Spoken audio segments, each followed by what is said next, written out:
In today's video, I am going to teach you how to embed Substack in Squarespace. If you publish on Substack and want your sign-up or latest posts to live right on your Squarespace site, this quick walkthrough will get you there smoothly and reliably. Start on Substack. Open your settings, then go to the Growth section. Here you'll find the embed options.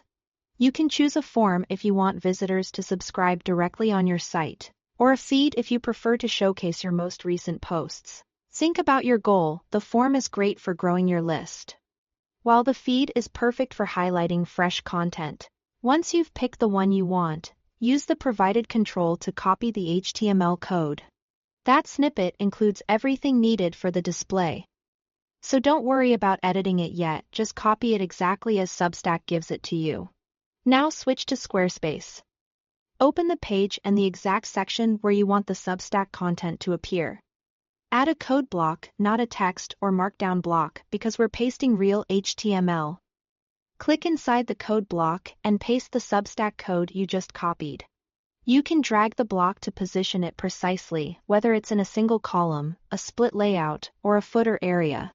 Use your page styles and spacing to make it sit nicely with your headings and images. When you are done, apply or save your changes and check the page preview. You should see either the subscription form or the live feed render right away.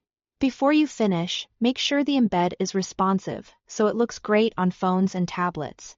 In many Substack snippets, the width is set to a fixed pixel value, like width Fay 480 or style Fay width 480 px. Change that to 100% so the embed automatically fits the container it's in.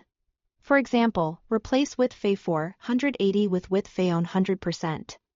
If the code includes multiple width values, update each one. This simple adjustment ensures the content won't be cut off or squeezed on smaller screens. After editing the width, use Squarespace's device preview to check desktop, tablet, and mobile views.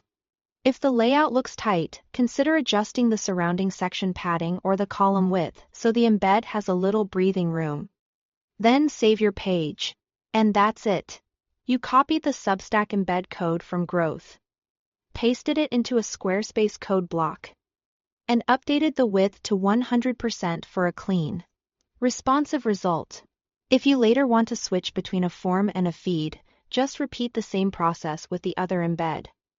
Thanks for watching.